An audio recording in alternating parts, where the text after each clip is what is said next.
अस्सलाम वालेकुम दोस्तों, मेरा नाम है वकार अहमद और ये मेरे चैनल पे दूसरी वीडियो है। आज हम जिस वीडियो पे रिएक्ट करने जा रहे हैं उसका टॉपिक है रणवीर इलाहाबादिया कंट्रोवर्सी एक्सप्लेन्ड। रणवीर इलाहाबादिया की कंट्रोवर्सी 2 दिन से इंडिया में छाई हुई है और रणवीर इलाहाबादिया जो कि एक इंडिया के मशहूर इंडियन मीडिया इन्फ्लुएंसर हैं, पॉडकास्टर हैं और यूट्यूबर हैं, उन्होंने एक ऐसी हरकत कर दी है, एक वल्गर जोक किया है जिसकी वजह से पूरे इंडिया में एक आउटक्राई है और प्रोटेस्ट है। उसने कॉमेडी के नाम पे एक वल्गर जोक किया जिसको पूरे इंडिया में जिसकी पूरे इंडिया में मजम्मत की जा रही है।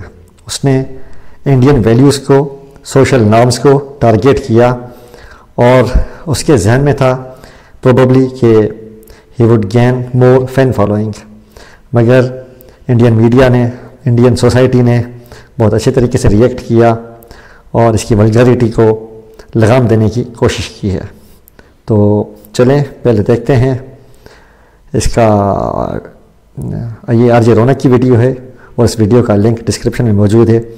पहले ये वीडियो देखते हैं, जानने की कोशिश करते हैं कि इसने कौन सी चीप जोक किए हैं अपने प्रोग्राम में और उसके बाद थोड़ा ओपिनियन देने की कोशिश करते हैं।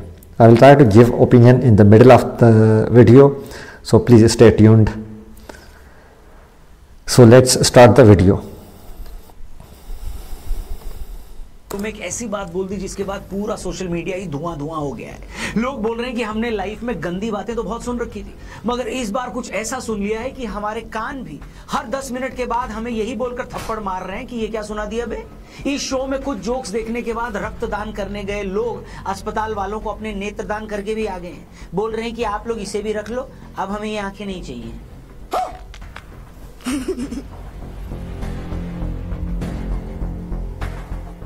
सोशल मीडिया पर मची इस हाय तौबा के बाद मैंने भी अपने शरीर की एक एक पसली में मौजूद हिम्मत को इकट्ठा किया और फाइनली वो तीनों वीडियो देख ही लिए जिन्होंने सोशल मीडिया पर भसड़ मचा रखी है। इससे पहले कि जिल्ले इलाही यानी कि मैं इस पूरी कंट्रोवर्सी पर अपनी 2 कौड़ी की राय दूं, पहले आपको यह बता देता हूं कि उन तीनों वीडियोस में आखिर है क्या बात कर रहे हैं? पहला वीडियो जो एक मशहूर पॉडकास्टर का है, उसमें आदरणीय पॉडकास्टर जी एक कंटेस्टेंट से पूछ रहे हैं कि अगर तुम्हारे पास 2 ऑप्शन हो तो तुम उन दोनों में से क्या चुनोगे। क्या तुम जिंदगी भर अपने माँ बाप को आपस में एस से शुरू होकर एक्स पर खत्म होने वाला काम करते देखना चाहोगे और अब दिल थाम कर बैठिए, या तुम उस काम में उन्हें ज्वाइन करके हमेशा के लिए उनके बीच चल रहा वो प्रोग्राम ही खत्म कर दोगे। दूसरे वीडियो में यही माननीय पॉडकास्टर कंटेस्टेंट से पूछ रहे हैं कि अगर तुम्हें 2 करोड़ रुपए कैश दूं तो क्या तुम मेरे शरीर के अंग विशेष का रसा स्वादन करना पसंद करोगे। और तीसरे वीडियो में एक मंदबुद्धि बालिका अपनी ही टक्कर के बदतमीज कंटेस्टेंट से पूछ रही है कि क्या तुमने अपनी माताजी के शरीर से बाहर आने के बाद किसी और महिला के शरीर का वो अंग विशेष देखा भी है या नहीं। अब आप देखिए, मैंने इन तीनों वीडियो के कंटेंट को कितना भी सजाने की कोशिश करी, मगर ये घटिया ही साउंड कर रहा है कि नहीं। वो इसलिए क्योंकि अगर आप गू को किसी के हाथ में रख दें या गू को प्लेट में सजा दें, गू तो गू ही रहता है। सेम टू सेम मामला यहाँ भी है। बात तो सही है। अब जब से पूरा मामला सामने आया, पूरा देश भड़का हुआ है। माननीय या डिस्कस्टिंग। अब इसके जोक्स सुने, अब इसने पता नहीं इसके जहन में क्या बात थी कि इसने एक ऐसी चीप हरकत कर दी है जिसने फैमिली वैल्यूज़ को तबाह करने की तरफ जा रहा था ये बंदा। और यूरोप में और वेस्ट में और ईस्ट में इसी बात का तो फ़र्क है कि we think that we have a family system और फैमिली वैल्यूज़ हैं, मगर हालांकि वेस्ट में भी ये बात एक्सेप्टेबल नहीं है। मगर उसके बावजूद अगर हम ईस्टर्न वैल्यूज़ को देखें तो उसमें तो you can not crack this jokes in private company. ये तो ओपनली एक पूरी मीडिया के सामने, पूरी दुनिया के सामने इस किस्म की घटिया हरकतें कर रहे हैं और वो it is called, they call it joke, मगर वल्गैरिटी में और ह्यूमर में बहुत ज़्यादा फ़र्क होता है और फ़र्क होना चाहिए। And salute to Indian media के जिसने they have made a clear difference between humour and vulgarity, और इसको फिर वो पनिश करने के लिए वो उन्होंने प्रोटेस्ट करना शुरू किए हैं। पॉडकास्टर और शो से जुड़े कुछ और लोगों पर केस कर दिया गया है। लोग सोशल मीडिया पर मौजूद कंटेंट को रेगुलेट करने की बात बोल रहे हैं। लोगों का यह भी मानना है कि इस तरह के कंटेंट से बच्चों पर बुरा असर पड़ता है। छोटे बच्चे जो अपनी पढ़ाई के लिए मोबाइल यूज करते हैं वो इस तरह के कंटेंट को देखकर बिगड़ रहे हैं। मतलब लोगों में इतना गुस्सा है कि पूछो मत। असम के सीएम से लेकर महाराष्ट्र के सीएम तक और सिंगर बी प्राक तक ने इन वीडियोस को क्रिटिसाइज किया है। मैं ना यार एक पॉडकास्ट में जाने वाला था जो beer biceps and we cancel that. क्यों? क्योंकि आपको पता है कि वो कैसी पैथेटिक थिंकिंग है। अब कुछ लोग पूछेंगे Fantastic bro, it's off with that singer. YouTube पर है और 6 महीने से ही वहां पर डार्क कॉमेडी की जा रही है। तो इस बार ऐसा क्या हो गया? इस बार इतनी हाय तौबा क्यों मची है? और इसी बात को समझना बहुत इंपॉर्टेंट है दोस्तों। पहली बात तो ये है कि इस बार आदरणीय पॉडकास्टर ने जोक के नाम पर जो भी बोला है वैसी बात तो आज तक शायद ही कभी किसी इंडियन शो में बोली गई हो, जहां आप किसी के माँ बाप के फिजिकल रिलेशन का मजाक बना रहे हैं और एक बच्चे से पूछ रहे हैं कि क्या वो उन लोगों को ज्वाइन करेगा। यार दुनिया भर की कॉमेडी ना हम सब लोग देखते हैं कि खुद हम अपने शो पर भी थोड़ा बहुत मजाक करते हैं, लेकिन किसी बच्चे को ये कहना कि क्या वो अपने माँ बाप को उनके फिजिकल रिलेशन के टाइम पर ज्वाइन करेगा, ये किस लिहाज से कॉमेडी है, किस तरीके से फनी है, मुझे नहीं पता। न सिर्फ ऐसी बात बोलकर आप माँ बाप के रिश्ते का मजाक बनाते हैं, बल्कि माँ बाप और बच्चों के रिश्ते को भी कलंकित कर रहे हैं। सॉरी टू से ये सिरे से घटिया बात है। न इसमें फन है, न लॉजिक और न ये डार्क कॉमेडी है। ये सिर्फ और सिर्फ लोगों को सरप्राइज करने के लिए की गई ओछी बात है। हैरानी की बात यह कि जब ये वीडियो वायरल हुआ तो लोगों ने ये भी बता दिया कि दरअसल ये घटिया बात भी ओरिजिनल नहीं है। ये बात तो एक ब्रिटिश शो से उठाई गई, उस शो की क्लिप भी वायरल हो रही है। मतलब न सिर्फ बोलने वाले ने घटिया बात बोली है, साथ ही उसने ये घटिया बात भी कहीं से चुरा कर बोली है। मतलब चुराने से पहले बोलने वाले ने जरा भी दिमाग नहीं लगाया कि भाई हो सकता है ये बात उन लोगों के कल्चर में एक्सेप्टेबल हो। वैसे ये भी मैं आपको बता दूं कि इस तरह की ह्यूमर को पूरी दुनिया में कोई भी अप्रिशिएट नहीं करता। वो लोग करते भी हो तब भी आप तो बोलने से पहले थोड़ा सोच लेते, बुद्धि लगा लेते कि यार हमारे कल्चर में हम अपने पेरेंट्स के लिए ऐसी बात। अगर कॉपी करनी ही थी तो he could have copied better things. बहुत सी चीज़ें हैं जिनको आप अपने प्रोग्राम में ला सकते हैं। देयर आर बेटर जोक्स, मगर इस किस्म के cheap jokes and to offend the entire society, Indian society, Indian, Pakistani, Bangladeshi, Asian society, that is very painful indeed. बोल सकते हैं नहीं बोल सकते। हेलो, एक तरफ तो आप अपने पॉडकास्ट में स्पिरिचुअलिटी, मेंटल पीस की, भारतीय कल्चर की बात करते हैं और दूसरी तरफ इस तरह का चुराया हुआ घटिया जोक। या तो वो सब अच्छी बातें झूठ हैं जिसका आप अपने शो में दिखावा करते हो सर जी, हेलो, या फिर आपको पता ही नहीं है कि कॉमेडी क्या होती है। लेकिन कॉमेडी न भी पता हो तब भी जिस इंसान में जरा भी कॉमन सेंस है उसे भी ये पता होगा कि ये बात घटिया है, इसलिए इसे जस्टिफाई तो कर ही नहीं सकते, न ही बेनिफिट ऑफ डाउट दिया जा सकता है। सिंपल। वीडियो वायरल होने के बाद सॉरी बोलने का और माफी मांगने का तो कोई सेंस ही नहीं बनता, क्योंकि कोई गलत बात अगर हमसे गलती से निकल भी जाती है ना, तब भी हमें बड़ी जल्दी रियलाइज हो जाता है कि यार कुछ गलत बोल दिया, नहीं बोलना चाहिए था। अगर शो के दौरान आपके मुंह से गलती से कुछ निकला था तब भी शो के ऑन एयर होने से पहले उसे निकलवा देते। अब जब उस क्लिप की चारों तरफ थू-थू हो रही है, ये बात फैल गई है, तब जाकर माफी मांगने का मतलब ये है कि आप सिर्फ लोगों के गुस्से को ठंडा करना चाह रहे हो, अपना बिजनेस बचा रहे हो और कुछ भी नहीं है। आपको गलती महसूस हुई है या नहीं हुई है इस पर अभी भी डाउट है। लेकिन एक ऐसा इवेंट जो 26 फरवरी को होने वाला है उसमें किसी को डाउट नहीं है। जी हाँ, मैं बात कर रहा हूं महाशिवरात्रि की। टॉपिक से हटकर आपसे बस 1 मिनट लेना चाहूंगा और आपको थैंक यू बोलना चाहूंगा, क्योंकि 8000 से ज्यादा लोगों ने महाशिवरात्रि के महाअन्नदान में डोनेट कर दिया है। आप लोगों को तहे दिल से थैंक यू, क्योंकि ये अन्नदान ईशा फाउंडेशन के आश्रम में महाशिवरात्रि की रात महादेव के लाखों भक्तों के लिए होगा। लास्ट टाइम भी हमने मिलकर कंट्रीब्यूट किया था और इस बार तो आप लोगों ने जो सपोर्ट दिया है वो तो कमाल का है। उसके लिए थैंक यू। और एक बार डिस्क्रिप्शन में लिंक है, जरूर डोनेट करना और अपने दोस्तों से भी इस लिंक को जरूर शेयर करना। फालतू कंटेंट यहाँ वहाँ शेयर करते हैं, उससे अच्छा ये लिंक जरूर शेयर करें और हर हर महादेव बोलते हुए वीडियो में आगे बढ़ते हैं।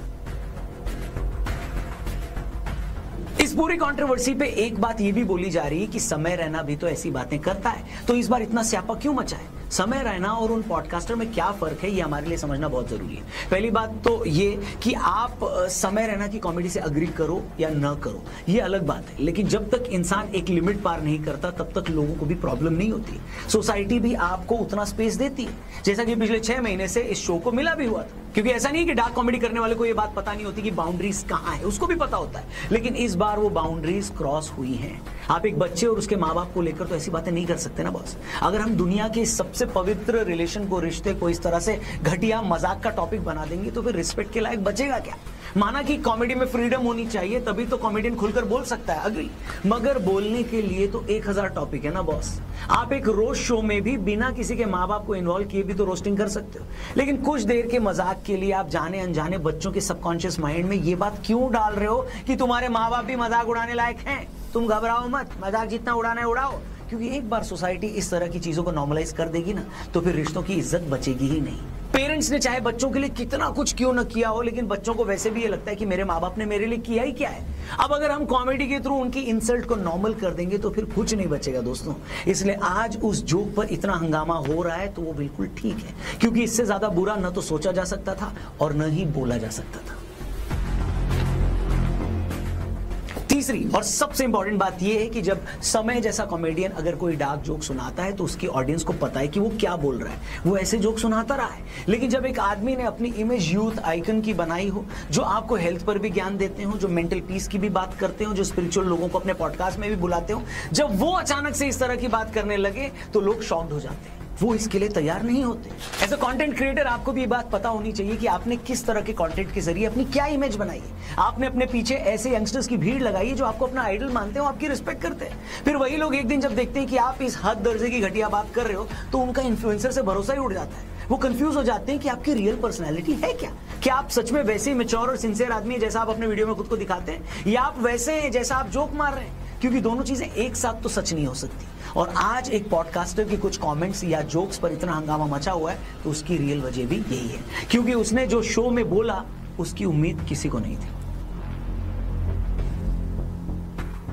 मेरे को मालूम है इस वीडियो में ऑलरेडी बहुत ज्ञान हो चुका है, लेकिन आखिर में मैं इस बात को भी अंडरलाइन जरूर करना चाहूंगा कि आजकल जिस तरह की एडल्ट कॉमेडी या वल्गर कॉमेडी ट्रेंड कर रही है उसका रीजन क्या है। और उसका रीजन ये है कि आज हम एक ऐसे टाइम में जी रहे हैं जहां हमें कोई भी चीज नॉर्मल पसंद नहीं आती है। हमें खाने से लेकर देखने तक हर चीज में कुछ स्पाइसी चाहिए जो हमारी सेंस को हिलाकर रख दे। यही बात कॉमेडी में भी है। जब एक कॉमेडियन स्टेज से ऐसी बातें करता है जो आज से पहले पब्लिकली नहीं बोली गई हैं, तो उस बात की एक शॉक वैल्यू होती है। इसी वजह से बहुत सारे लोग उसे सुनते हैं कि अरे इसे देखो, इसे सुनो, ये क्या बोल रहा है। लेकिन हर चीज की तरह इस ट्रेंड की भी एक लिमिट है।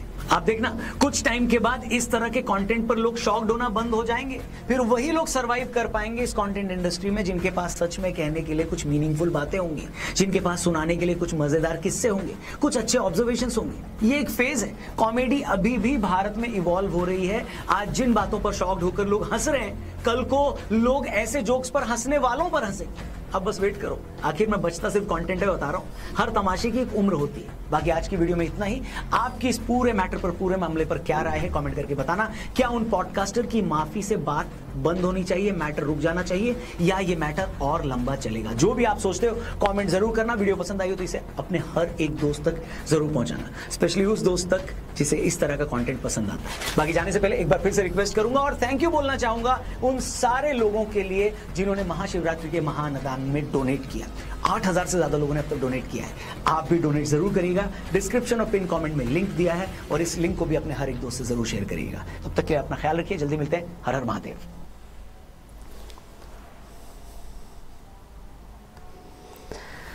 यार रौनक सर ने बहुत अच्छा ओपिनियन दिया है और बिल्कुल सही उनकी असेसमेंट है। अगर ये जो रोल मॉडल्स हैं जिनको लोग फॉलो करते हैं, इनकी फ़ैन फॉलोइंग है, तो ज़ाहिर इनके फैंस जो हैं they will try to copy them और इनका बड़ा इन्फ्लुएंस होता है। अगर यूथ में ऐसी बातें होंगी और उन बातों पे अपलॉड उनको मिलेगा और उनकी एक्चुअली अप्रिसिएशन होगी, तो ज़ाहिर है पूरी सोसाइटी के लिए this is harmful for the whole society. तो हमारी यूथ किस तरफ जा रही है, not only India but Pakistan and these Asian countries too, जिसमें बांग्लादेश है और श्रीलंका है और मतलब बहुत सी कंट्रीज़ हैं जिनके एक मॉरल वैल्यूज़ हैं। We are differentiated from west और इन्हीं मॉरल वैल्यूज़ की बुनियाद पर हम डिफ्रेंशिएट करते हैं वेस्ट से कि हमारे यहाँ एक फैमिली सिस्टम है, एक नॉर्म्स हैं कुछ और वैल्यूज़ हैं। We can not talk to our parents in a vulgar way. अगर अब इस किस्म का जोक अगर किया है तो जाहिर है किड्स पर, बच्चों पर, यूथ पर क्या असर पड़ेगा। और जिस किस्म की अपलॉड हमें मिल रही थी तो that is very harmful, detrimental for the whole society. तो जाहिर है इनको, और बहुत से ऐसे प्रोग्राम्स चलते हैं मगर ऐसे होते भी होंगे जिसमें वहाँ पे वो डार्क कॉमेडी करते हैं, मगर ये तो एक बहुत बड़ा इन्फ्लुएंसर था। और एक बड़ी खुशी की बात है कि इंडियन मीडिया ने और इंडियन सोसाइटी ने इस पर उसकी गिरफ्त की है and Indian society still follows those moral values. तो ज़ाहिर है इनका प्रोटेस्ट होना चाहिए। और एक तो सोशल मीडिया ने जिस तरीके से कुछ फ़ायदे दिए हैं, इसी तरह से उसके बहुत सारे नुकसानात भी हैं। जैसे वो इट्स एन अनब्रिडल्ड हॉर्स, एक बेरहम घोड़ा बन चुकी है। वो जिस किस्म का जोक करना चाहें, कमेंट्री करनी चाहें, प्रोग्राम्स करना चाहें, they are everyone is allowed to do that. मगर एक तो उसने अपोलोजाइज़ किया है, I think we should take his apology, accept his apology, और फिर कुछ रूल्स बनने चाहिए। In our actually developing countries are underdeveloped countries, this rules are not followed. So अगर वो रूल्स फॉलो करते हैं तो दैट इज़ वेरी गुड। और मतलब ज़ाहिर है फैमिली वैल्यूज़ को ये तबाह करने की बात थी, और वो अगर इस पे कोई हार्श रिएक्शन नहीं आता तो that could have been normalised. और ऐसे ही ज़ाहिर है जैसे सोशल मीडिया आपका एक्टिव हो रहा है तो इस पर आ रहा था, जैसे 2012-13 में इनका दौर आया था जैसे स्मार्टफोन्स का, तो बहुत से सोशलॉजिस्ट परेशान हो गए थे कि it will lead to destruction specially in uneducated societies. तो हम उसी तरफ जा रहे हैं, but it's overall good commentary, और एक बहुत अच्छा रिएक्शन दिया इंडियन सोसाइटी ने, और इसकी ज़ाहिर है इसको डिस्करेज करना चाहिए इस किस्म के एटीट्यूड को। So that's all from my side. इंशाल्लाह नेक्स्ट वीडियो में मिलते हैं। Till then goodbye, and kindly subscribe the channel and like and share it. Thank you.